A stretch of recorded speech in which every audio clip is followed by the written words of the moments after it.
El libro de Ruth, como hemos visto, fue escrito, algunos entienden que por Samuel, es quienes los mayores teólogos entienden que fue escrito por Ruth, y es el único libro que lleva el nombre de una gentil, lo cual es interesante también porque nos habla mucho de esta gracia sobre las naciones que Dios había prometido a Abraham en el libro de Génesis.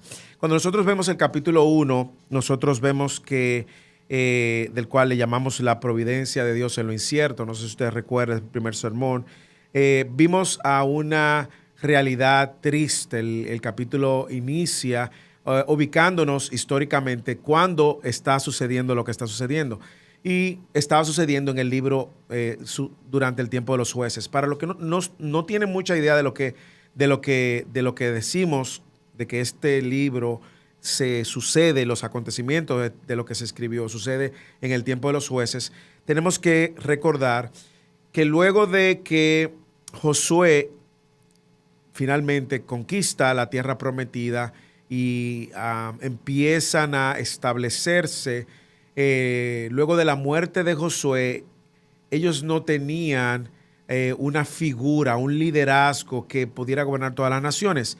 Y entraron entonces en un periodo, lo que llamamos cíclico, un periodo donde la nación fallaba delante de los ojos de Dios porque se apartaba de los estatutos que Dios le había dado, se iba en pos de dioses. Dios levantaba de las naciones alrededor, naciones que llegaran para oprimir al pueblo. El pueblo gritaba por que Dios lo libertara y Dios levantaba un juez. Eso es un ciclo que sucede una y otra vez, y ahí usted tiene jueces que existieron como Gedeón, como Sansón, Débora, Barak.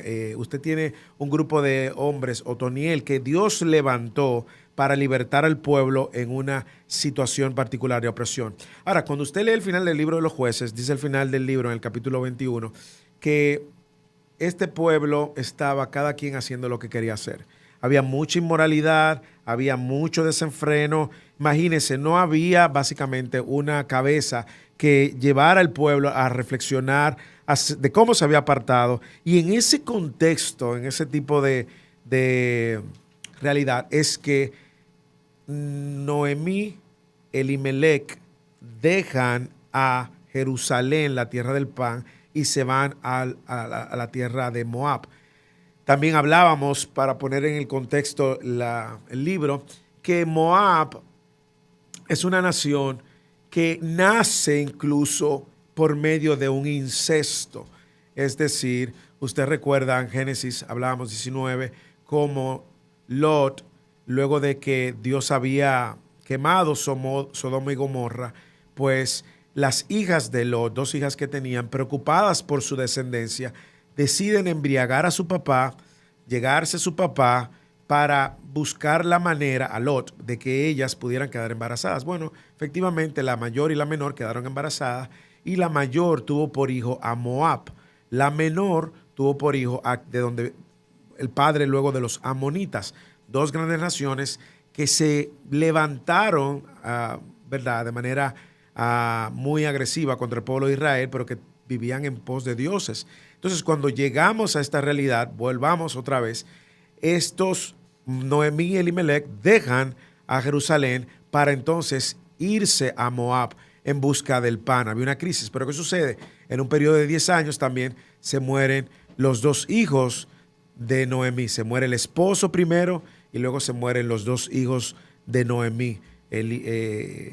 Maleón, que es un nombre como quien dice un malón, pero no era porque él era malón, que era el esposo de Ruth, y Kelión, el esposo de Orfa. Bueno, ahí entramos en el capítulo 1 y vimos cómo esta mujer ahora, Noemí, quien es, se puede decir, la figura más importante del capítulo 1, se ve en medio de esta incertidumbre y se ve pues afectada por la realidad de una mujer viuda en una nación pagana, enemiga de historia, de hostilidad. Ahora se ve con sus dos nueras, ambas también viudas. Y las viudas en todos los contextos, en todas las historias, siempre han sido mujeres vulnerables. en este contexto mucho más porque dependían o de los esposos, quienes eran los principales proveedores en la mayoría de los casos, o de los hijos y de la familia de sus hijos. Es muy parecido a lo de ahora, lo único que en aquel momento era mucho más difícil para una viuda sostenerse. Y aquí que nosotros vimos, bueno, que esta mujer ve la providencia de Dios en medio de la incertidumbre. Y hacíamos una pregunta: ¿cómo usted puede, en algún momento de incertidumbre, cómo usted puede responder a la verdad de Dios, ser Dios, ese Dios que controla todas las cosas? ¿Qué es lo que más domina nuestro corazón cuando nos vemos en momentos de incertidumbre? En el caso de ellos fue hambre primero y luego muerte, y ahora otra vez una crisis familiar. Póngase en la sandalia de Noemí, de Ruth y de Orfa. Bueno, lo primero es que nosotros vimos y hablamos de cómo en medio de la aflicción estamos llamados a confiar en la soberanía de Dios. Y en los versículos 1 al 6 nosotros veíamos cómo Dios estaba detrás. Dios era quien controla todos los tiempos, o sea, Dios es quien quita y pone gobernantes, decíamos. Por lo tanto, si ellos estaban en medio de esta crisis del pueblo de Israel a través del gobierno cíclico de los jueces, Dios está en control de eso. Y podemos confiar en medio de la aflicción, podemos confiar en la soberanía de Dios. Y no importa qué gobierno estuviera, Dios es quien controla y sostiene nuestra vida. También vimos que Dios es quien controla la vida y la muerte. El padecimiento de su esposo, fallecimiento de su esposo y luego de sus dos hijos para Noemí, no escapa del control de Dios. Y yo tengo que confiar en Dios porque nosotros estamos en esta tierra hasta el último minuto que Dios decida. No vamos a vivir un día más, por más que tratemos de huirle a la vejez, por más que tratemos de huir a la realidad de un mundo caído en el que vivimos, no podemos. Tenemos que confiar en ese Dios soberano que nos sostiene en todo momento, en medio de la aflicción, en medio del dolor, en medio de la muerte. Cuando se va un ser querido, fallece un ser querido también, nadie se va a destiempo, como decimos culturalmente. Nadie se va a destiempo. Todo el que fallece, fallece en el tiempo de Dios. Dios tiene el día en que llegamos, Dios tiene el día en que partimos. Y esta porción nos animaba a confiar en ese Dios soberano que controla también la provisión. El tiempo de hambruna para los jueces, para el pueblo de Israel en esta época de los jueces, fue también orquestada por Dios para llamar al pueblo a la reflexión.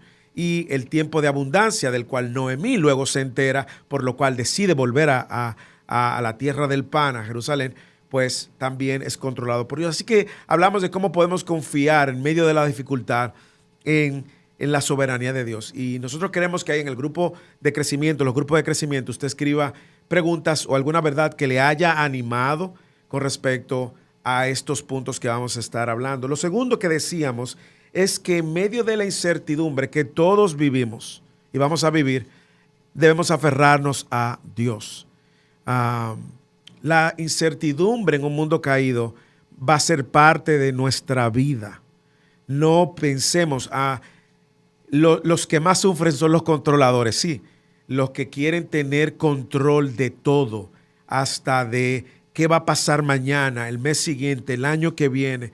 Y a veces cuando Dios nos remueve el piso, es cuando entonces la incertidumbre viene a nuestra vida. Y déjeme decirle algo, yo creo que es necesario que Dios nos ponga en tiempo de incertidumbre.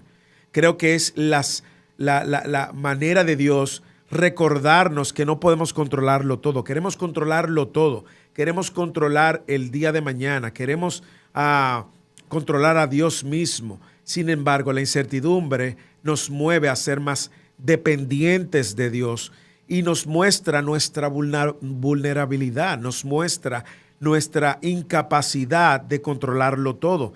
Y a veces sucede que o perdemos un trabajo, o perdemos una relación, o entonces pensamos qué va a suceder ahora, o se muere un ser querido, qué va a pasar ahora con mi vida. Y la verdad es que la incertidumbre es el trato de Dios para acercarnos a Dios. Sin embargo, ese aferrarnos a Dios, no sé si usted lo recuerda en el sermón, decíamos que va a crecer en la medida que yo tengo convicciones personales de quién es Dios. Y esto es lo que sucede con Noemí. Noemí dice, vámonos a la tierra vámonos Dios ha bendecido otra vez. En los versículos del 7 al 18 del capítulo 1 veíamos eso. Y Dios, y ella hablaba mucho de que ese Dios que tenga misericordia, ese Dios que es todopoderoso, ese Dios que todo lo ve, que todo lo sabe. Noemí tenía grandes convicciones. Ahora, era una convicción, decíamos en aquel sermón, que era aparentemente contagiosa, porque una de sus nueras decide quedarse con ella y hace una de las declaraciones más conocidas por todos en el libro de Ruth y famosísima para Noemí, ¿verdad? Cuando ella dice, no inste que te... Ruth le respondió, capítulo 1, versículo 16, búscalo en su Biblia. Ruth le respondió, no instas en que te deje o que te deje de seguir, porque a donde tú vayas yo iré, y donde tú mores moraré. Tu pueblo será mi pueblo y tu Dios mi Dios. Donde tú mueras, allí moriré y allí seré sepultada. Así haga el Señor conmigo. Y aún peor, si algo, excepto la muerte, nos separe. Y Noemí ve esta convicción que tiene Ruth. Algunos entienden que esta declaración y luego la manera como ella cuida de su suegra viuda habla de una conversión que hubo en su corazón, de dejar sus dioses paganos con el que creció en Moab y irse al Dios del cual Noemí había testificado. Orfa decide quedarse. Al principio le había dicho, no, yo me voy a ir contigo también, y decide quedarse. Se quedó con sus dioses y se quedó con su seguridad. Y era lo lógico. ¿Quién huiría? Uno lo piensa y puede juzgar a Orfa, pero ¿quién se iría a lo incierto? Solo una persona que tiene convicciones puede confiar en ese Dios y moverse en la verdad de lo que él ha dicho y aferrarse a Dios. Y es lo que vimos en Ruth, probablemente contagiada por las convicciones de Noemí. Y esa oración de Ruth, pues habla mucho de lo que luego sucede con ella. Y finalmente decíamos en el capítulo 1, en la angustia descansa en la providencia de Dios, del versículo 19 al 22. Las dos llegaron a Belén, y cuando llegaron a Belén, toda la ciudad se conmovió a causa de ellas, y las mujeres decían, ¿no es esta Noemí? Versículo 20. Ella le dijo, no me llamen Noemí, llámenme Mara, porque el trato del Todopoderoso me ha llenado de amargura. Llena me fui, pero vacía me ha hecho volver el Señor. ¿Por qué me llamas Noemí? Ya que el Señor ha dado testimonio contra mí y el Todopoderoso me ha afligido. Y volvió Noemí y con ella su nuera Ruth la moabita, regresando hacia los campos de Moab, y llegaron a Belén al comienzo de la siega. Es interesante que ellas llegan en el momento indicado, en la temporada indicada, en el momento de la siega. ¿Qué vemos? Vemos a una Noemí descansando en que Dios y la providencia de Dios es mejor que sus propios planes. Ella pudo ver cómo sus planes no obraron a su favor. Ella pudo ver que no era lo más importante, no era la provisión material, como nosotros muchas veces pensamos, sino era la providencia de estar cerca de Dios. Dios es la mayor providencia, y por eso Dios se había revelado, manifestándose a su pueblo como lo único seguro, el baluarte, el escudo, el sustentador, el proveedor, el pastor, el padre. Dios es la mayor providencia. Y en medio de la angustia de no saber el próximo paso, no saber qué va a suceder, hermanos y hermanas, es descansar en la providencia de Dios, algo que no sabemos.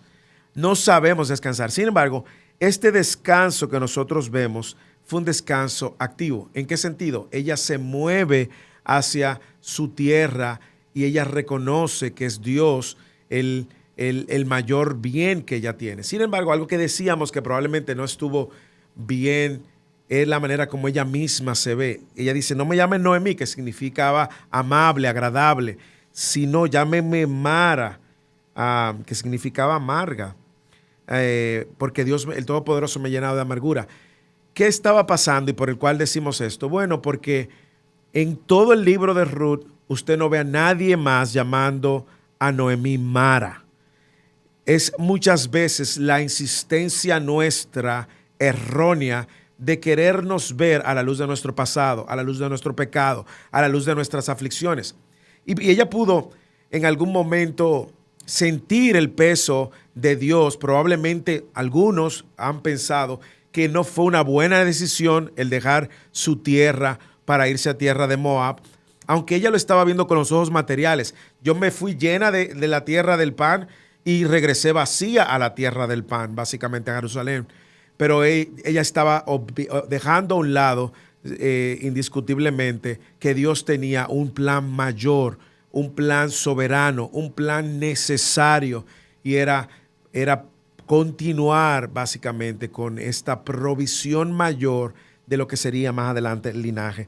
Una gran lección que aprendemos es que Dios no llega tarde, Dios no llega antes, y su plan siempre va a ser más grande que nuestro plan y más grande de lo que podemos ver en el momento.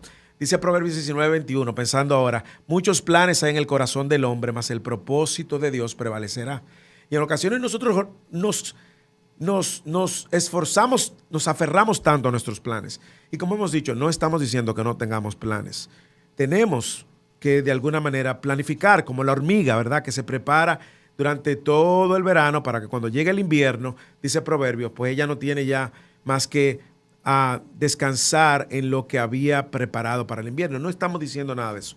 Lo que pasa es que muchas veces pensamos que nuestros planes son mejores que el de Dios, o pensamos que nuestro plan es el plan de Dios, o nos aferramos más a nuestros planes, de manera que cuando Dios cambia el plan, nosotros nos vemos aquí en una incertidumbre. No, antes de hacer planes, consultemos al Dios soberano. Segundo, los planes de Dios siempre van a ir mejores y van incluso a ir por encima de nuestros planes. Y tercero, planifiquemos conforme a la voluntad de Dios, conforme al corazón de Dios y no conforme al corazón del hombre. Algunas preguntas que usted puede responder ahí o algún comentario que pueda comentar en su grupo de crecimiento, escríbalo y vemos cómo lo masticamos juntos también. Pero una preguntita que usted pudiera usar para examinar su propio corazón. En momentos de aflicción, en momentos de dolor, en momentos de incertidumbre, en momentos de angustias, ¿cómo reacciona tu corazón? ¿Cómo ocupas tu mente? ¿De qué llenas tu corazón? ¿Cuáles son las voces a las cuales tú te acercas a escuchar? ¿Cómo tú estarías interpretando esta aflicción que llega a tu vida? ¿De qué manera tú ves en Dios tu primera fuente de descanso? Entonces, responda alguna de esas preguntas.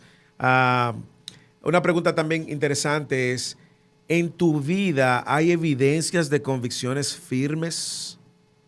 Hay evidencias de convicciones firmes.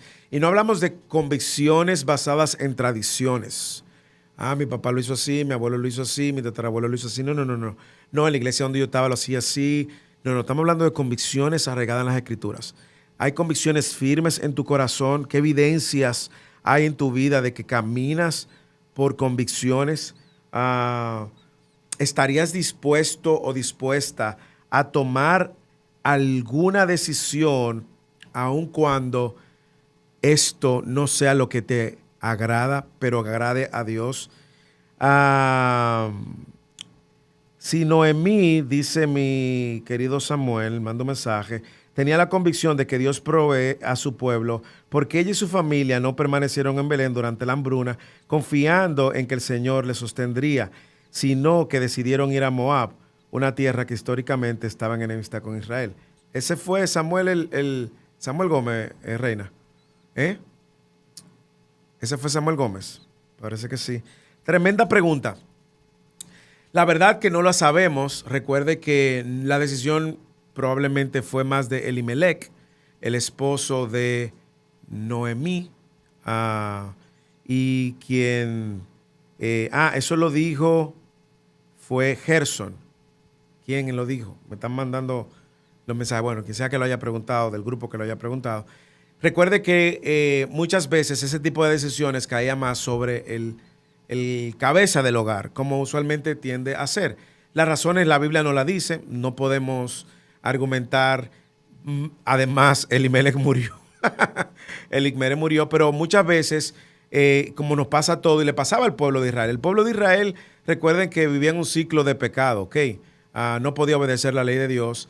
Imagínense en un tiempo donde no había gobernantes que temían al Señor, en un tiempo donde un pueblo estaba también paganizándose. Bueno, Elimelech, y quizás inseguridad dentro de la nación, Elimelech decide tomar a su esposa e irse a la tierra de Moab. Las razones la Biblia no la dice, pero me imagino que en el temor del hombre, en sus inseguridades, en su deseo de controlar también, probablemente le entendió que mudarse a otra nación era la mejor decisión. Entonces, aprendemos, sí, que Dios, en medio de la providencia, Dios es un Dios soberano, es un Dios en el quien debemos de aferrarnos y es un Dios en el cual yo puedo descansar. Una vez dicho eso, si ustedes no tienen algún tipo de preguntas, pero sí reflexionen cómo pudiera lucir la incertidumbre en tu vida. Yo sé que en nuestro contexto hay mucha incertidumbre por temas de el tema de migración. Algunos están esperando papeles de la corte que le dé una cita. Hay mucha incertidumbre. Algunos pues en medio de la aflicción por la pérdida de un ser querido. Hay mucho dolor o muchas veces angustia al saber, al no tener seguro cómo va a ser el mañana. Yo creo que Ruth nos enseña a descansar en el Señor. El primer capítulo de Ruth nos enseña a descansar en el Señor, a confiarnos en el Señor y ver cómo esta aflicción nos hace más dependientes de Dios, menos de nosotros, nos forma más a la imagen de Cristo y cómo nosotros también, Dios nos está invitando a renunciar a nuestros ídolos, como también lo hizo Ruth.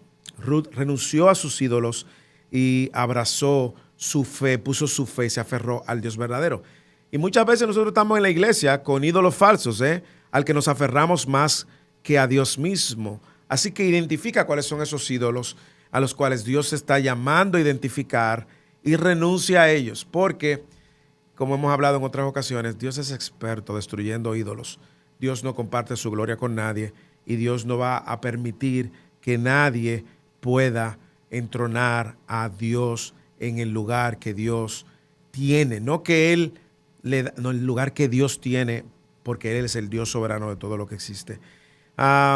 Si tú tuvieras que orar con tu familia ahí, de esto, ¿cómo tú orarías? ¿Cómo tú orarías? Quizás es, Señor, muéstrame los ídolos de mi corazón. Bueno, órale. Ora pidiéndole al Señor eso. Señor, enséñame a no ser tan controlador, controladora. Ora. Enséñame a descansar más en ti, confiar más en ti. Alguien mandaba una pregunta. ¿Cómo descansar en el Señor de manera práctica? El descanso en el Señor de manera práctica es un descanso que nace de convicciones, como sucedió en el caso de ellas. Yo diría, para descansar, y yo creo que lo hablamos en el sermón, primero tenemos que conocer a este Dios, porque usted no va a descansar. Usted no se va a sentar en una silla que usted sabe que tiene las patas flojas o rotas, una mesa que se está tambaleando. Usted tiene que confiar de alguna manera y esa confianza solo se alimenta conociendo. Lo hablamos en ese sermón. Conociendo quién es Dios. Cuando nosotros vemos los cielos, las obras de sus manos, aún la nieve que cae, la tormenta que Él controla, nosotros estamos viendo un Dios mucho más mayor, mucho más poderoso, mucho más supremo que nosotros. En la medida que yo conozco ese Dios, cómo Dios ha obrado y cómo Dios no obrará, entonces eso mueve mi corazón a confiar, a crecer en mi fe. Y es eso entonces que me va a dar a mí una dependencia de Él. Entonces el descanso nace por la convicción nace por el conocimiento de Dios y ese conocimiento alimenta mi fe. Una fe que de una manera u otra mueve de manera práctica mis rodillas a doblarse, mi boca a alabarle y mi corazón a rendirlo. Cuando yo confío, mi fe mueve mi ser a doblarme, a doblar mis rodillas, a orar, a levantar la oración.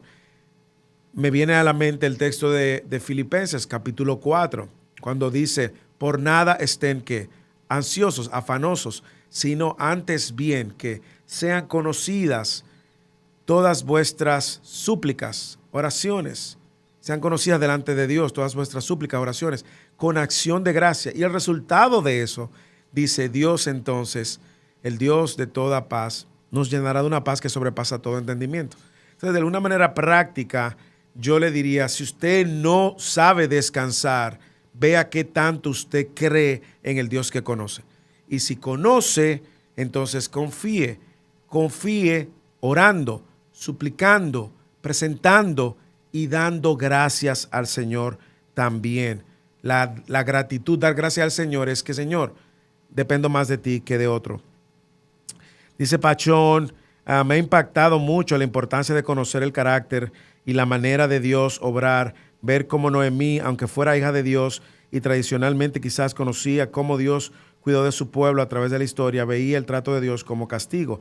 Mientras más profundo y completo es nuestro conocimiento de Dios, su carácter y su obra, nos ayuda a caminar diariamente confiando en Él y a vivir con gozo a pesar de las aflicciones y la incertidumbre. La verdad es que tenemos que, muy buen comentario, Michael, tenemos que crecer en este conocimiento para que nuestra fe no sea un mero conocimiento, sino que esta fe se traduzca en acción. No es un conocimiento vacío, es un conocimiento que se vive. Y usualmente las personas que más quieren controlar usan el conocimiento solo para controlar, y a veces son las que menos le cuesta descansar, las que más les cuesta descansar. Sin embargo, descansar es una obra del corazón, que el Espíritu de Dios pueda movernos a poder confiar y poner en práctica lo que hemos creído. Vamos a transicionar al capítulo 2, también donde hablamos ya de la manifestación de la providencia de Dios. Y en el capítulo 2, nosotros vemos aquí cómo Dios comienza a hacer manifiesto su plan de haber llevado a Noemí, a Elimelech, a sus hijos, a la tierra de Moab, a morir y traer, muere Elimelech, Kelión y Maleón, y cómo ahora trae a una moabita convertida. Yo viendo todo esto y lo que sucede luego en el capítulo 3, no deja de sorprenderme el amor de Dios para con los gentiles, para con los paganos. Porque aquí estamos hablando de que Dios va ahora a unir a una gentil para continuar su promesa de traer el linaje por el cual le llegaría el Mesías. Aunque eso lo vamos a ver el próximo domingo en el sermón. Ahora, en este sermón de la manifestación de la providencia de Dios, nosotros vimos algunas respuestas teológicas y prácticas, se puede decir, de cómo nosotros reaccionamos ante la manifestación de la providencia del Señor. Y decíamos que ante la manifestación de la providencia de Dios, nosotros tenemos que recibir la provisión de Dios con diligencia. Vemos en el capítulo 2 cómo Ruth, la moabita gentil, no se quedó paralizada. Ella asume su responsabilidad con su suegra, quien es viuda también, y ella le dice, ve la urgencia del alimento, y le dice la moabita, versículo 2, te ruego que me dejes ir al campo a recoger espigas en pos de aquel en cuyos ojos halle gracia. Y Noemí le responde, ve, hija mía, y Ruth sale como otras mujeres solteras, viudas o huérfanos o pobres que iban a los campos como era parte de lo que Dios había provisto como ley, según Deuteronomios, para que todo el que tenía y espigaba la cebada y el trigo tenía que dejar un remanente intencional para que los pobres, los huérfanos y las viudas, mire el cuidado de Dios con el necesitado, impresionante, para que ellos pues pudieran alimentarse y sostenerse, aún de lo que dejaban estos que cosechaban sus tierras. Y nosotros vemos como Noemí diligentemente sale. Primero le pide a Ruth, diligentemente le pide a Noemí que la deje ir, lo cual habla de un corazón sumiso, ¿verdad? Ruth pudo haber hecho lo que quisiera, ¿sí o no? Ruth pudo haber dicho, no, yo soy una joven soltera, atractiva. Bueno, decimos que es atractiva porque, ¿verdad? Desde que vos la vio, dijo, ¿y quién es esa joven? Pero Ruth pudo haberse tomado una actitud de independencia, pero no, ella entiende que hay una necesidad para ella y para su suegra Noemí.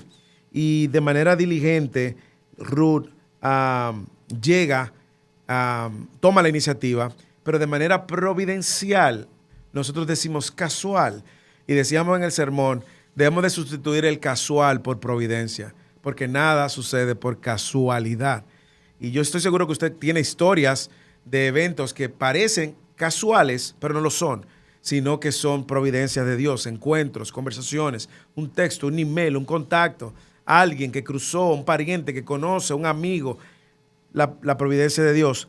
Y ella llega por casualidad, recuerden, dirán algunos, por casualidad dirán algunos, nosotros sabemos que por providencia llega a los campos de Booz. Ella no sabía quién era Booz, ella no sabía cuál tierra, dónde empezaba la tierra de Booz y dónde empezaba la del vecino de Booz. Ella no sabía nada de eso. Ella sencillamente fue diligentemente a recibir la provisión de Dios. Y Dios había provisto varias cosas que sirvieron para Dios manifestar su provisión. Lo primero, la ley. Implícitamente nosotros sabemos que ella puede ir a un campo porque Dios había provisto una ley a la cual Booz se había aferrado de manera fiel. Si ella pudo llegar al campo de Booz a recoger de las sobras, entre comillas, que dejaban los siervos cuando estaban segando la tierra, fue porque Booz se había asumido había asumido la ley de Dios y era obediente y había dado instrucciones muy claras, como vemos en el capítulo 2. Booz era que dirigía sus tierras y sus campos y sus siembras y sus cosechas, y Booz estaba presente en eso. Y lo que vemos es un Booz aferrado a la palabra de Dios, y eso es una provisión de Dios. Como Dios ha provisto su palabra hoy para darnos luz, para sostenernos, para darnos de su gracia también. Y en el sermón nosotros hablábamos de cómo Dios obra en lo cotidiano y cómo la providencia de Dios se manifiesta en lo cotidiano, en conversaciones, puertas que Dios abre, puertas que Dios cierra. A veces Dios nos saca de un lugar a otro, de un trabajo a otro, y nosotros nos vemos en esta incertidumbre y Dios, tranquilo, tengo un plan mejor, tengo un plan mayor. Ahora, lo que sí nos deja claro en la lección que Ruth nos deja es que el cristiano no debe de ser pasivo. Y hablábamos de manera contundente a los hombres en ese sermón y decíamos, hombres, Dios nos ha dado la responsabilidad de proteger, proveer y pastorear. Usted no puede esperar, si es la provisión, que eso llegue a su casa. En el sofá de su casa, usted viendo YouTube, no va a llegar, aunque pudiese llegar. Pero hay una diligencia, hay una acción que tomar. Yo recuerdo un hermano de la congregación, se había quedado sin empleo, y en un grupo él comentaba cómo había mandado más de 500 currículums, había tocado la puerta a más de 500, 300, 500 empresas. Eso es diligencia, a pesar de que se ve sin empleo. Por lo menos él no está en su casa esperando de que lo llamen porque allá hubo un director de una empresa que Dios lo iluminó y le dijo, ¿habrá alguien por ahí que se llame de tal nombre a quien yo pueda llamar? No. Él tuvo que tocar 500 puertas y ver a Dios también obrando en la espera, porque es una acción que Dios también nos llama a hacer. Dios provee. Lo segundo es cómo vemos el cuidado de Dios y cómo en esta providencia, con diligencia, Dios había provisto a este pariente del cual ya vamos a ver más adelante, que es Booz, a quien ella no conocía. Y mire cómo Dios obra, Le sale al encuentro en el capítulo 2, usted ve. Entonces Booz, en el versículo 4. En ese momento vino Booz a Belén, en el mismo momento en que Ruth está en la tierra recogiendo de lo que sobra, providencia, no casualidad, llega Booz y le dijo a los segadores, Señor sea con ustedes, el Señor te bendiga, le respondieron. Parece que Booz tenía una muy buena relación con ellos también. ¿De quién es esa joven? Y el siervo a cargo de los segadores respondió, es la joven moabita que volvió con Noemí de la tierra de Moab, la joven moabita.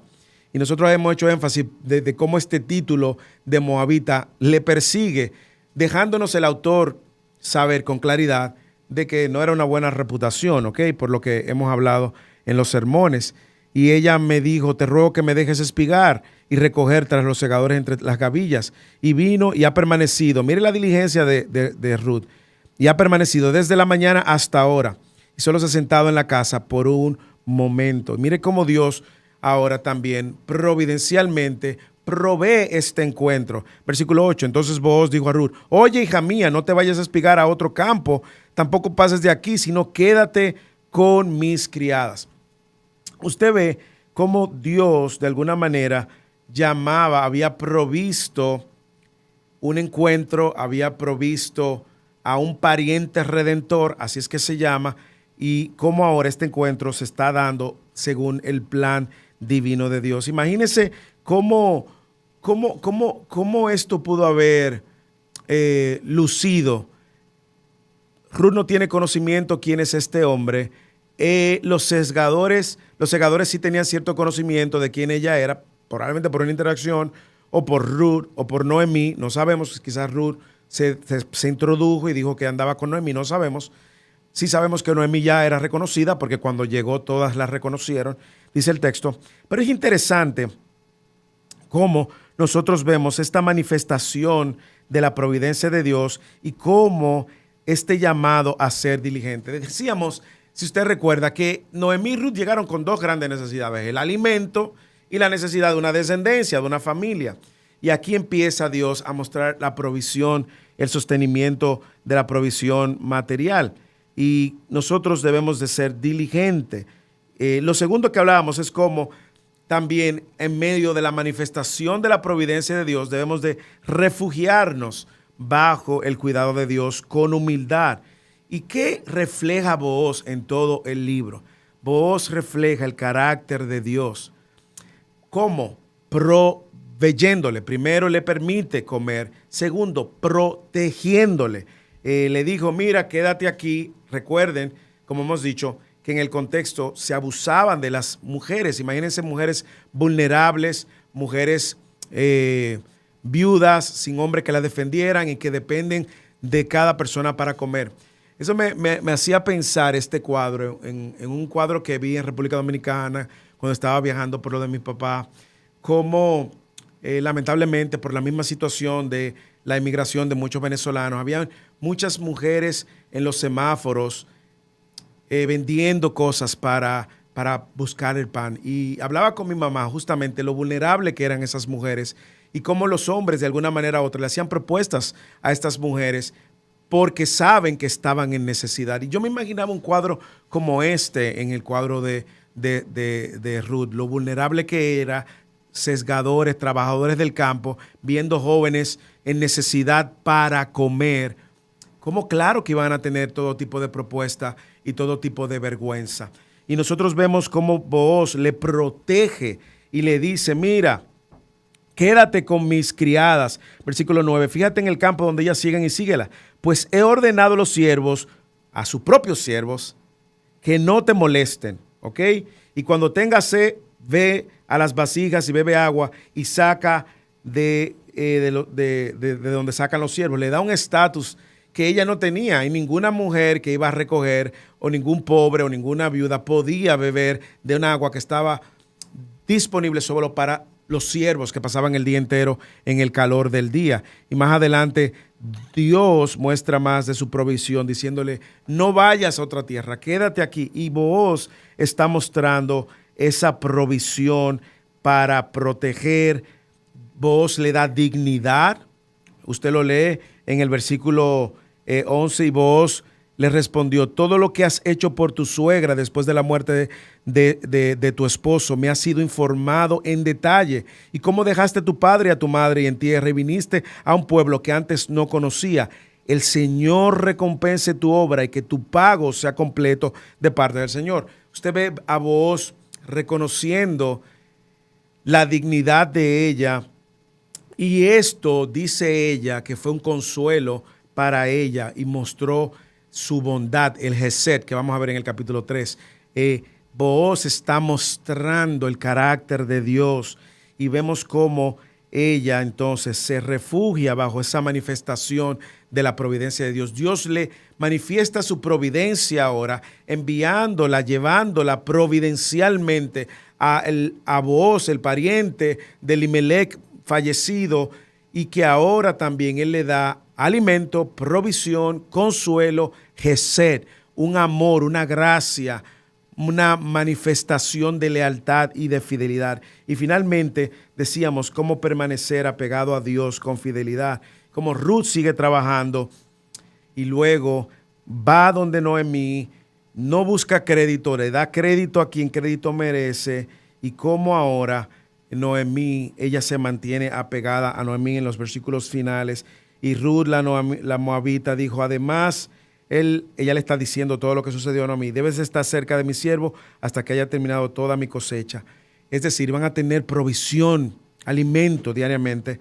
Y Noemí dijo a su nuera: es bueno, mi hija, que salgas con sus criadas, no sea que en otro campo te maltrate. Mantente ahí, mantente apegado, que este es el pariente redentor. Y Ruth se quedó cerca de las criadas de Booz, espigando hasta que acabó la cosecha de la cebada y el trigo, y ella vivía con su suegra. En el capítulo 2 deja claro el autor de que el problema, la primera necesidad, que era alimento, se resuelve hasta que termine la temporada. Van a tener pan, van a tener cosecha, van a tener alimentos, y nosotros estamos viendo la provisión, la manifestación de la provisión de Dios. Algunas preguntas que me han estado haciendo a través del chat. Camilo pregunta: ¿es posible que la muerte de Elimelech y sus hijos haya sido un juicio de Dios por dejar la tierra prometida y no confiar en su provisión? O más bien vemos a Noemí, sí confiaba en el Señor, pero se dejó llevar por la necesidad y siguió la decisión de su esposo, mostrando fielmente la misericordia de Dios hacia su fe. No diríamos que es un juicio de Dios. Yo no me atrevería a decir que es un juicio de Dios, porque el texto de ninguna manera lo alude. Yo creo que cuando Dios quiere manifestar que es su juicio por desobediencia, Dios en el Antiguo Testamento lo deja muy claro. Muy buena tu pregunta.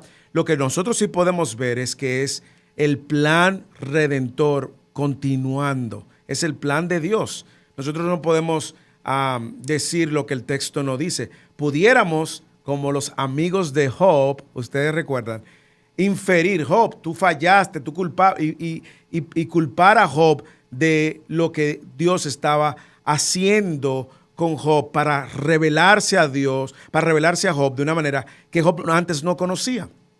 Entonces, en la Escritura no afirma explícitamente que eso fue por el juicio de Dios, sino que vemos que había un trato con el pueblo de Dios de manera particular en el libro de los Jueces, y cómo Dios está siendo fiel, mostrando su Gesed. Dios está mostrando su pacto. Dios está mostrando su fidelidad al pacto, su misericordia. Dios no iba a desechar a su pueblo, y Dios iba a continuar con este linaje que iba del linaje de David, por el cual iba a venir Cristo. Más adelante veremos en el capítulo 4. Y esto es lo que nosotros vemos. Pablo Andrea pregunta: ¿cómo se diferencia la diligencia desde la voluntad de Dios y la diligencia desde mi propia convicción, pensando que soy diligente en el Señor? Excelente pregunta, porque somos especialistas para revestir nuestra voluntad y espiritualizarla y decir: sí, esto es lo que Dios quiere. Y a veces decimos: hey, yo no siento paz o siento paz. Y como hemos dicho en otros escenarios, en discusiones en grupos de crecimiento, en Fidelis, la paz no es la única garantía de que la voluntad de Dios está. Al contrario, muchas veces la voluntad de Dios va a traer a nosotros incertidumbre, va a traer temor, Por eso usted va a ver cuando Dios se le usa a María y a José, tiene que enviarle un ángel y le dice, no temas, porque eso de alguna manera interrumpió los planes de María y José. O cuando Dios llama a Jonás a ir a Nínive, Jonás no sintió paz, todo lo contrario, Jonás sintió mucha angustia, envidia y quiso ir en dirección contraria. Pero la diligencia que viene de Dios es la diligencia que va a descansar y va a obedecer y va a perseverar en la humildad. La que nace de mí va a traer muchas veces mucha ansiedad, va muchas veces a verla desde una perspectiva centrada en mí. ¿Cómo usted pudiera saber? Déjeme decirle lo que nosotros muchas veces ponemos en práctica. Hay dos realidades que nosotros hemos aprendido, Bex y yo, en 20 años de matrimonio. No son muchos, pero ya en más de, bueno, casi lo mismo en el ministerio de alguna manera u otra. Toda decisión que te haga más dependiente de Dios es la voluntad de Dios. Toda decisión que vaya a traer más gloria a Dios y a Cristo es donde tú vas a encontrar su voluntad. Aun cuando eso duela, aun cuando eso no te traiga quizás la estabilidad que tú esperas. Hay decisiones que van a requerir un paso de fe, pero muchas veces tú puedes consultar con o los pastores o con otras personas que te puedan decir lo que tú no quieres escuchar. Y ahí tú vas a poder ver.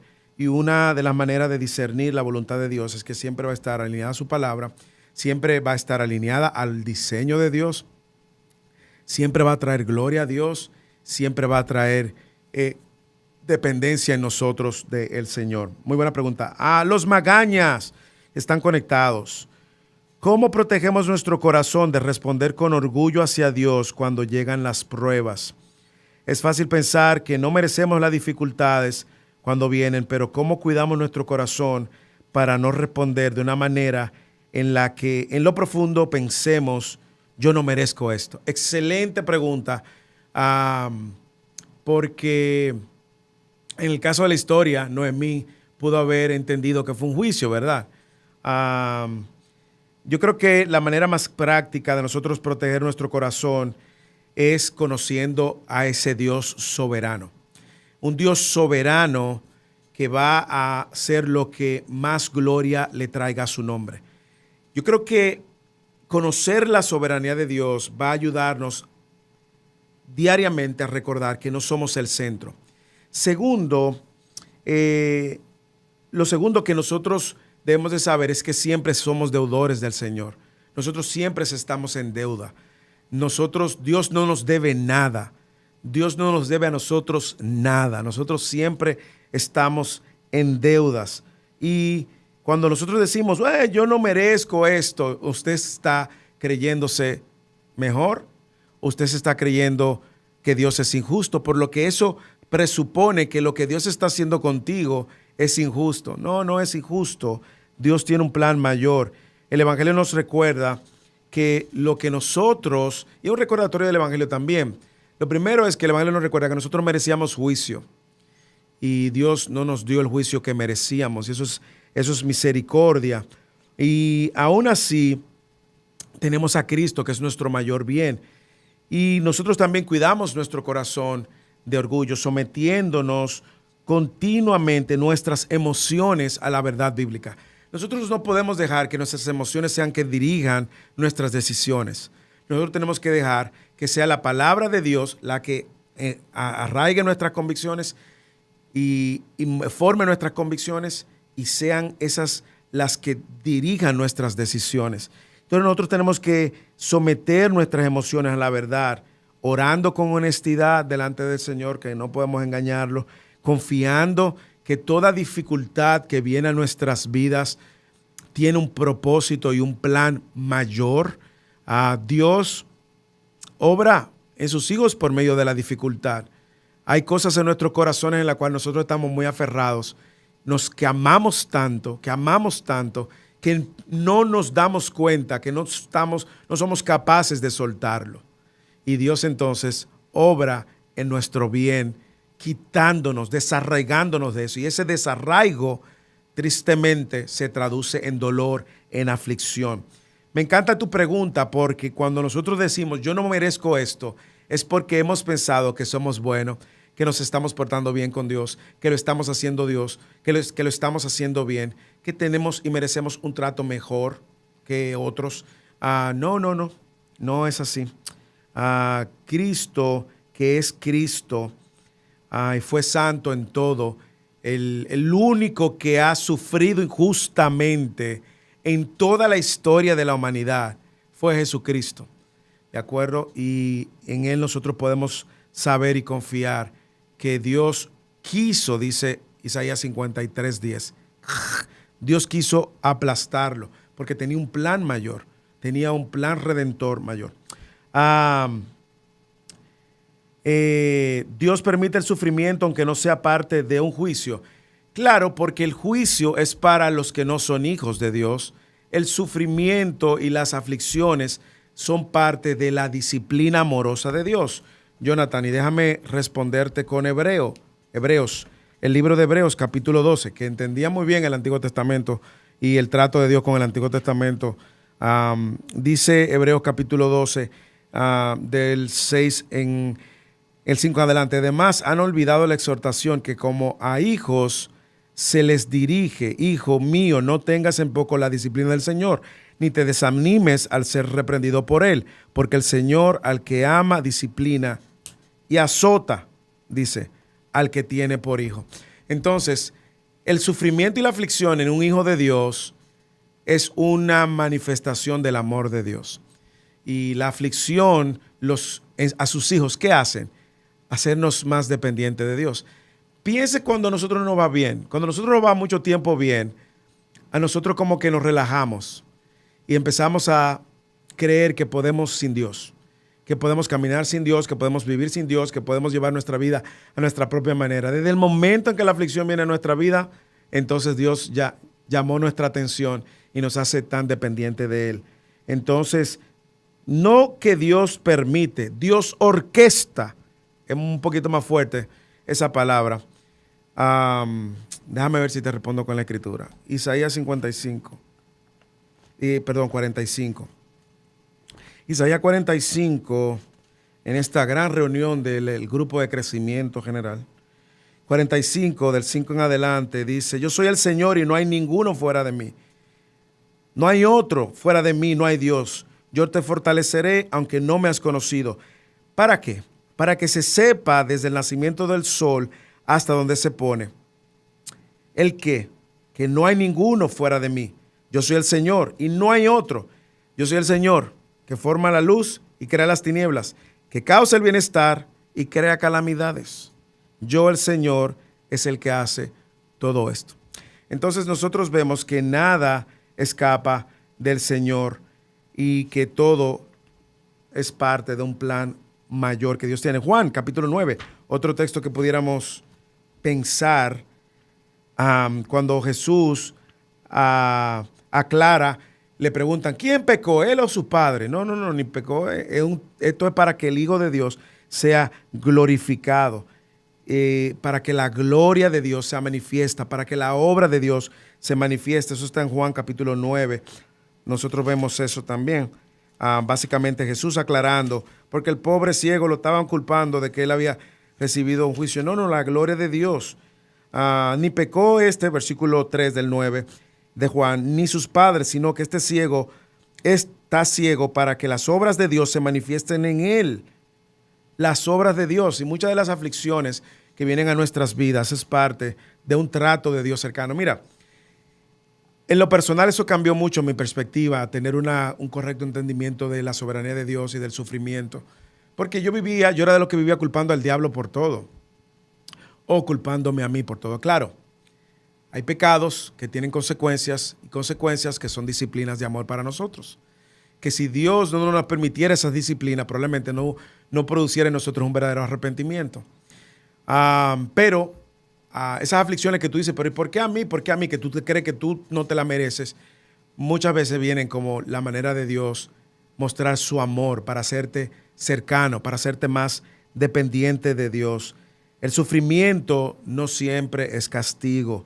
Puede ser una herramienta de misericordia, de compasión y de amor que Dios trae a nuestras vidas. Yo lo he dicho de manera jocosa muchas veces.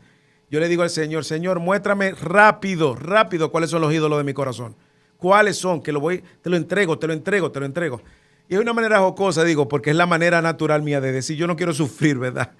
Pero aún si viniese el sufrimiento, y no es que no hayamos sufrido, hemos sufrido como familia, hemos sufrido como matrimonio, hemos sufrido, todos vamos a sufrir. En este mundo tendremos aflicción, pero confiemos, dice Jesús, yo he vencido al mundo.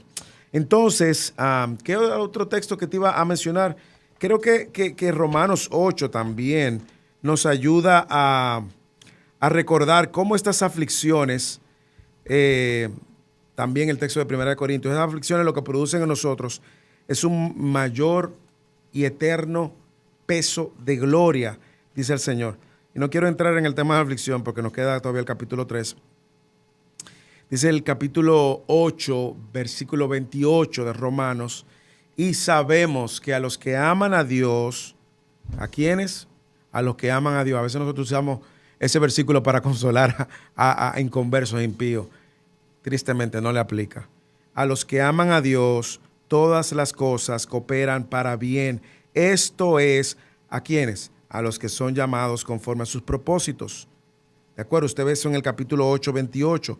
Y luego, ¿qué dice en el versículo 38? Porque estoy convencido, convicción. Porque Él sabe esa soberanía de Dios. Él sabe que los que aman a Dios, todas las cosas cooperan para un propósito mayor. Estoy convencido, 10 versículos más adelante, que ni la muerte, ¿hay mayor aflicción que la muerte? No. Ni la vida, ni ángeles, ni principado, ni lo presente, ni lo porvenir, ni los poderes, ni lo alto, ni lo sublime, ni lo profundo. Ninguna cosa podrá separarme del amor de Dios. En el 35 él dice, ¿quién nos separa de ese amor? ¿La tribulación? No. ¿La angustia? No. ¿La persecución? No. ¿Hambre? No. ¿Desnudez? No. ¿Peligro? No. ¿Espada? No. Entonces, todas estas verdades que Pablo está usando son realidades de un mundo que va a sufrir aflicción. La aflicción en el cristiano y la disciplina siempre es un instrumento de santificación. Pregunta Gerson. ¿Cómo saber si la aflicción es para santificación o disciplina? Es lo mismo, es un sinónimo. Aflicción para el cristiano igual a disciplina, ambas funcionan para santificación. Ambas sirven para santificar. Piensen cómo nosotros hemos navegado por el medio de la aflicción. Y dígame si eso no te hace más dependiente de Dios, si eso no hace más. Es lo que dice Pablo, este eterno, esta leve y temporal prueba produce en nosotros santificación. Lo vimos en la doctrina de la santificación. Produce en nosotros un peso eterno de gloria, produce a Cristo. Nos vamos al capítulo 3, mis amados hermanos y hermanas. Yo sé que se está poniendo interesante y a mí me encantaría quedarme aquí también, pero el día continúa.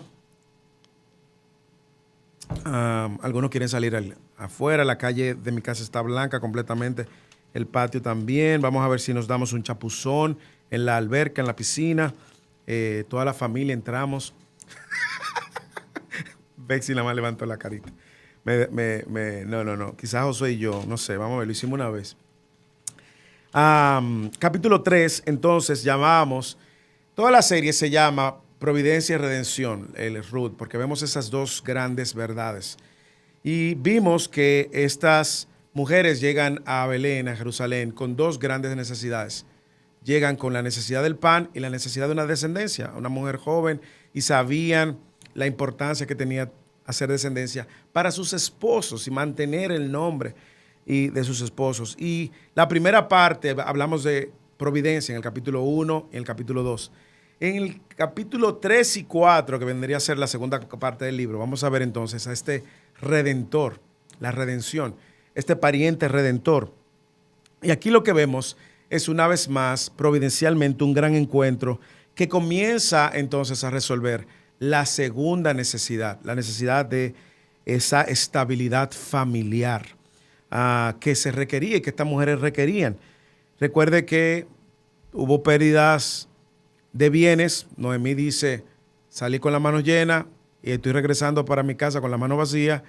Tuvo también pérdidas familiares, se muere su esposo, se mueren sus hijos y Ruth también pierde a su esposo. Y vemos cómo Booz ahora garantiza la provisión de las necesidades materiales, pudiéramos decir, dándole el pan hasta que terminara toda la cebada y el trigo.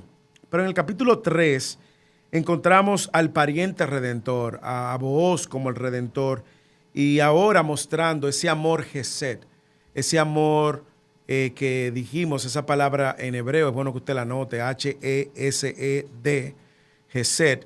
No usamos muchas palabras así para lucir fancies o conocedores, sino que es una palabra que que no tiene en inglés ni en español una sola definición, sino que expresa mucho de lo que Dios es, un amor leal, fiel, misericordioso, compasivo. Es como que todo lo pusieron en un mixer y sale la palabra Gesed. O sea, todos estos atributos de bondad, de fidelidad, de amor leal, de compasivo, de gracia, están condensados en esta palabra Gesed.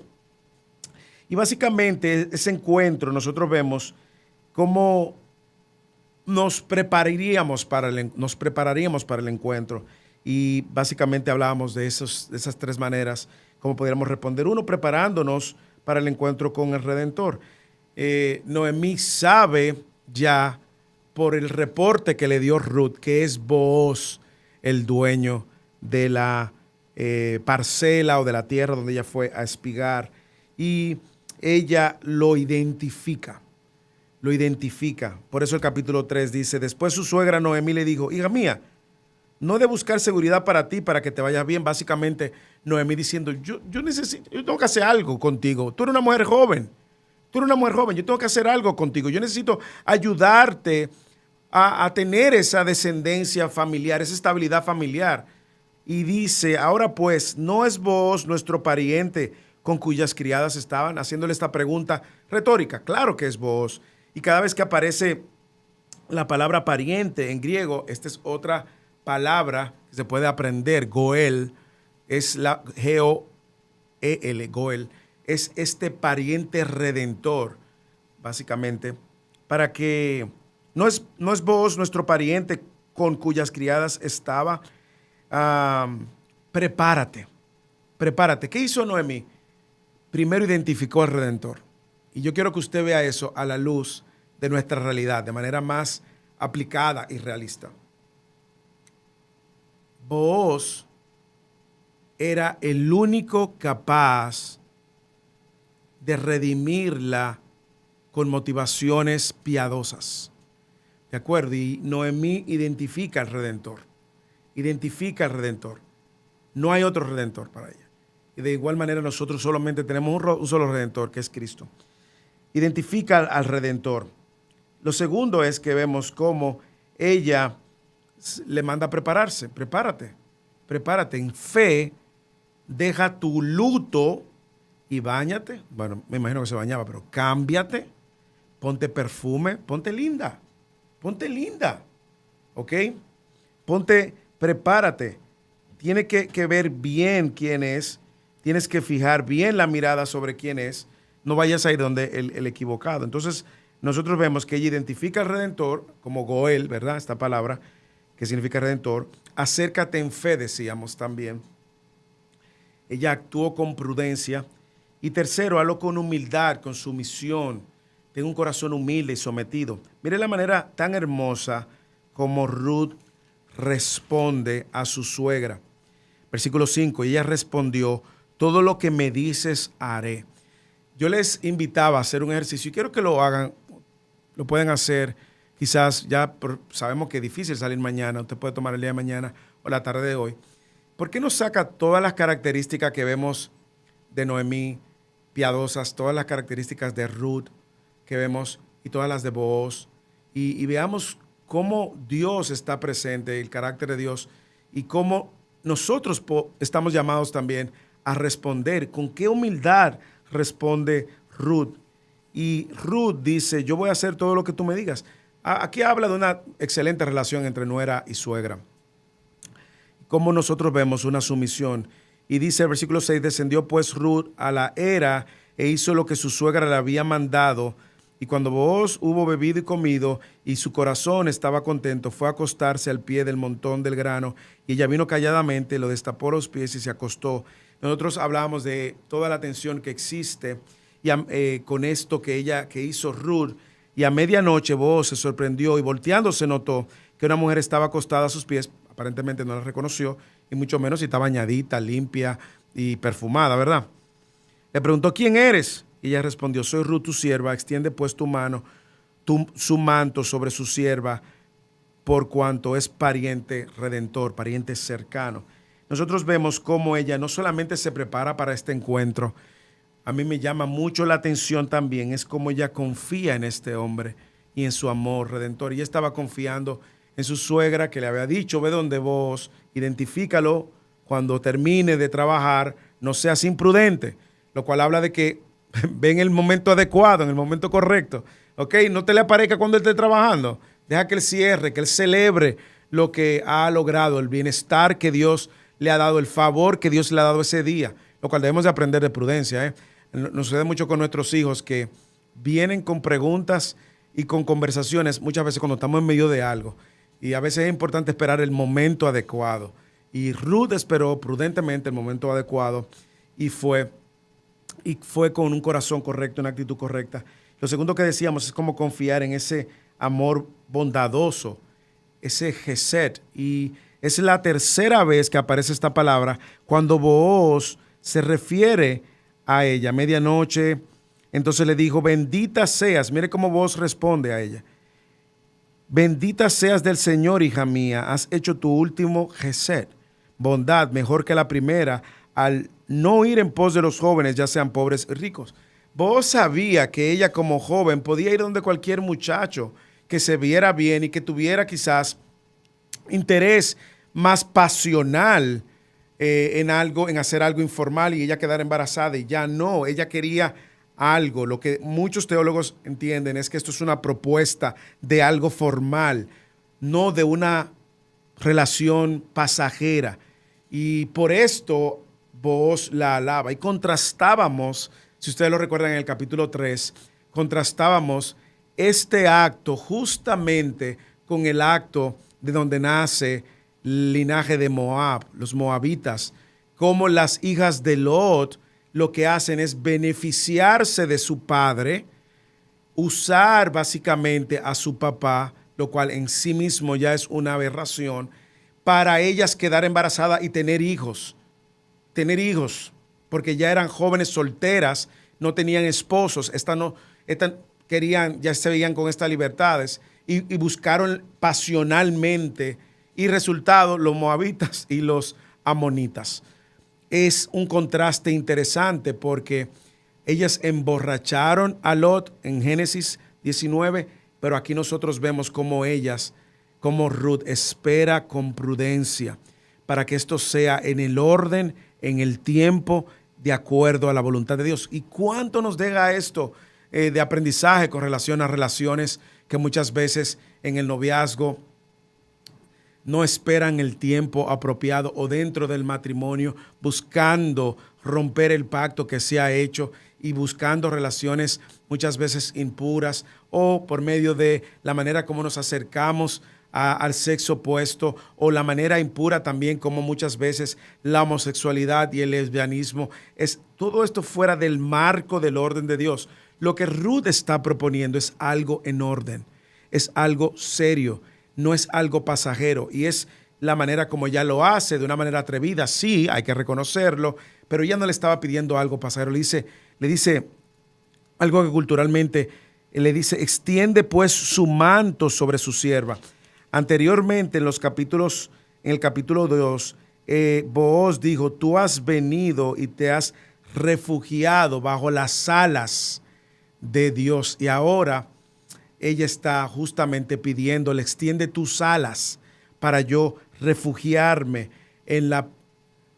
porque tú eres un pariente redentor. Tú eres un pariente redentor. Y Ruth se lo hace saber a ella. Ese amor Hesed que ella vio, en el cual podía confiar.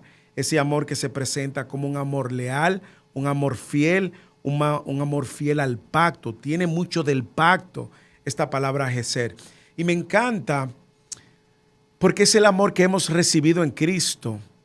Es un amor puro.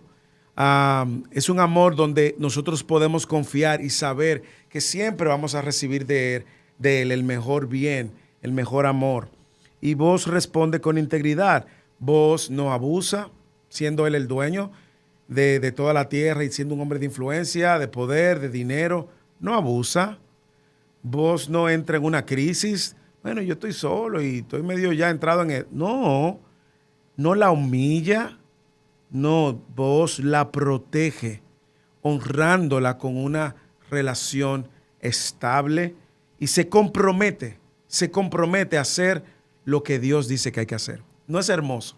Por eso es un amor Hesed, porque él no iba a hacer nada fuera del pacto y del orden que Dios había terminado. Y lo tercero que veíamos en el capítulo 3 es cómo debemos esperar, algo que no nos gusta, esperar en la promesa. Mire cómo vos le dice, yo voy a ir por lo correcto.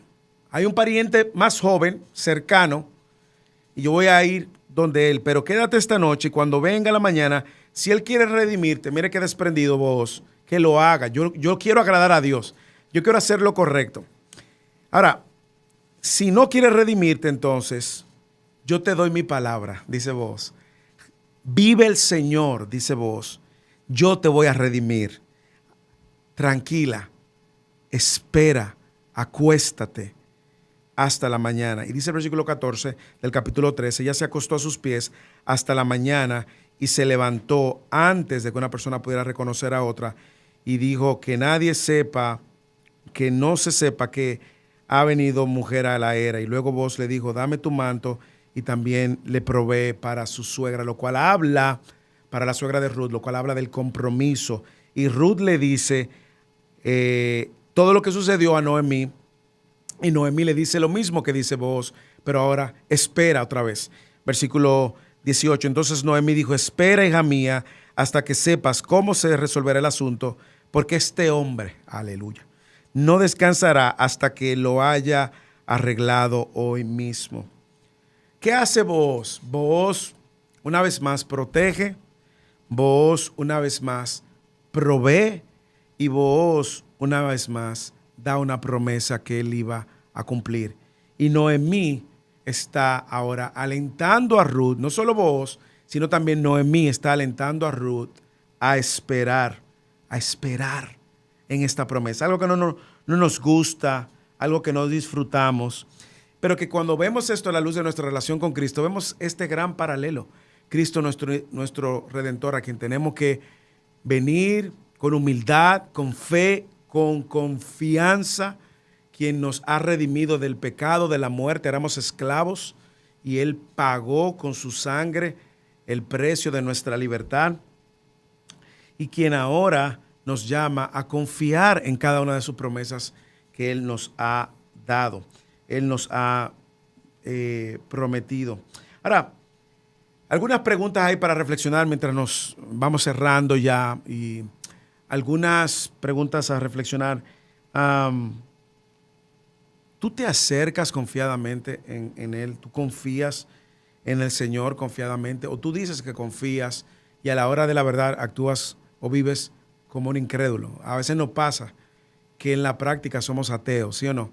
Decimos que creemos en Dios, vamos a la iglesia, adoramos, pero a la hora de tener que lidiar con una incertidumbre, una aflicción, algo que escapa de nuestras manos, entonces actuamos como ateos. No, Dios, yo me encargo de esto. ¿Esperar? ¿Quién? Yo. No, mañana mismo. Corina nos manda una pregunta. Al ver mi proceso de santificación, luchando cada día por morir a mi carne, si ya la mandó, me imagino que puedo compartir aquí, Corina, lo que tú me estás preguntando. Al ver mi proceso de santificación, luchando cada día por morir a mi carne y cargar mi cruz, cuando recibo cosas buenas que sé que no merezco, a veces me siento avergonzada o incómoda porque reconozco que no la gané ni la merezco, sino que son dádivas de Dios. ¿Es correcta esa reacción? Qué buena pregunta. ¿Cómo debo recibir correctamente las bendiciones inmerecidas del Señor? Es en cierto sentido la pregunta contraria a la de Isaac. Aún así me da un poco de pena hacerla. Excelente pregunta, porque me da la oportunidad justamente para que nosotros podamos hablar de las bendiciones que hemos recibido como un regalo de Dios.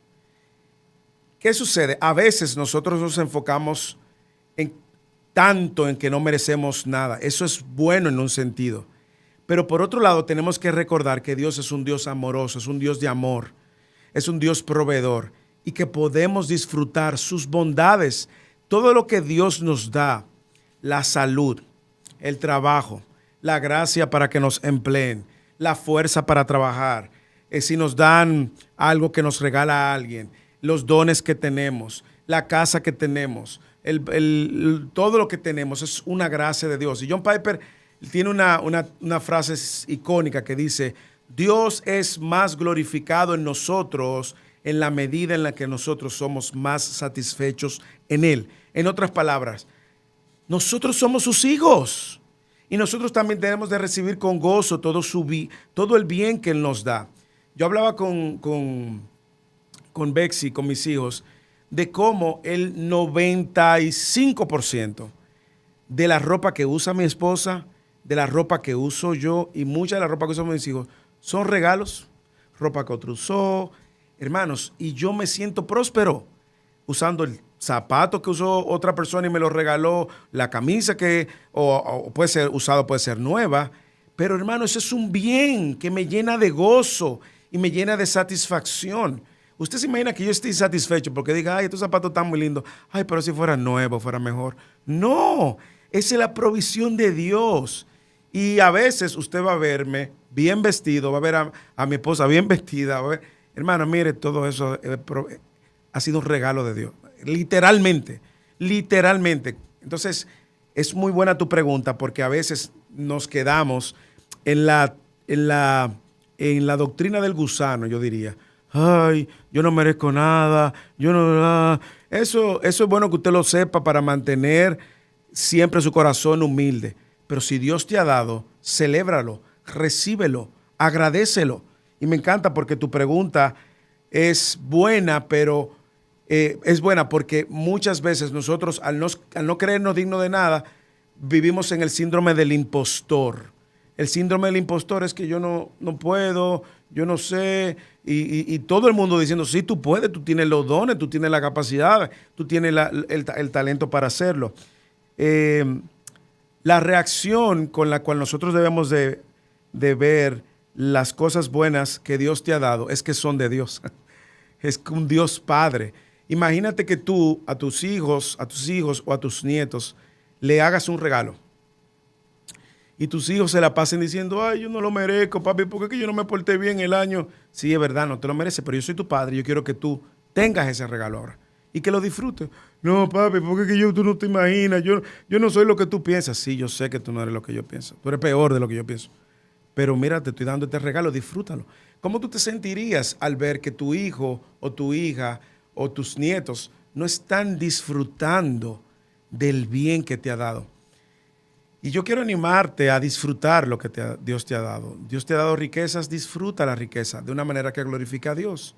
Dios te ha dado en escasez, disfruta. Dios te ha dado un carro que quizás no es el vehículo, tú no tienes el Cybertruck que tú tienes, o no tienes el Tesla que tú quieres, pero sé que tú tienes ahí un Kia Forte 2019 ahí que funciona bien, tiene aire y tiene heater. Gloria a Dios por ese Kia que está rodando bien, no tiene ni un bombillito prendido, y si lo tuviera todo prendido, gloria a Dios, porque cada vez que tú sales a la calle caminas en fe ahí. Entonces, muy buena tu pregunta. Con relación a este capítulo, ya para ir cerrando este tiempo, adorar y pasar a otra cosa más, básicamente, ¿qué cosas hay en tu vida que te cuestan, creer en que Dios es un Dios Gesed, es un Dios fiel a su pacto, bondadoso, misericordioso, leal. ¿Qué cosas te cuesta creer? Te hace que te cueste creer en ese Dios. ¿Cómo tú ves a Dios? ¿Tú ves a Dios más como un Dios airado contra ti o ves a un Dios ahora amoroso?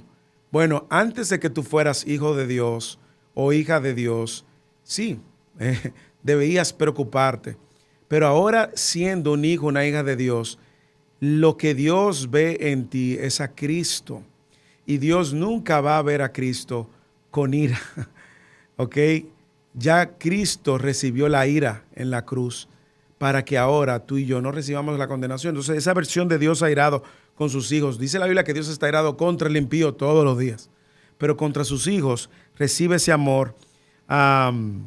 Cuando tú fallas, ¿cómo tú reaccionas? ¿Eres muy duro contigo mismo? Cuando otro falla, ¿eres muy duro con el que falla? ¿O tú corres al trono de la gracia en amor, buscando la oportuna socorro? Mire lo glorioso de lo que está sucediendo y lo vamos a ver el próximo domingo en el capítulo 4. Booz está redimiendo una gentil. Una gentil que tenía una mala reputación por su nacionalidad, por ser moabita, y mala reputación por ser mujer.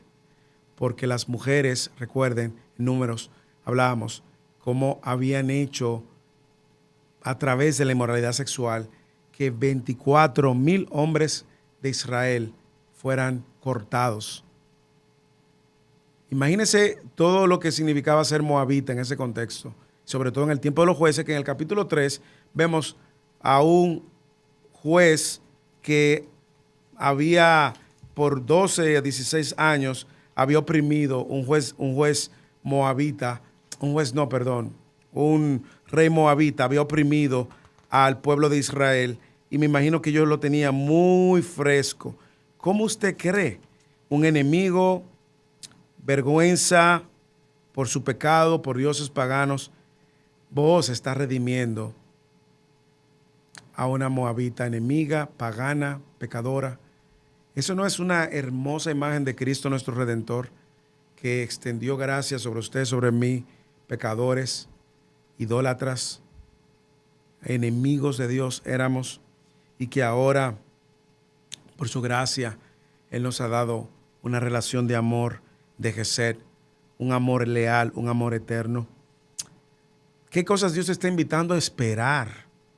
Que te cuesta esperar. Y Dios te está invitando a confiar.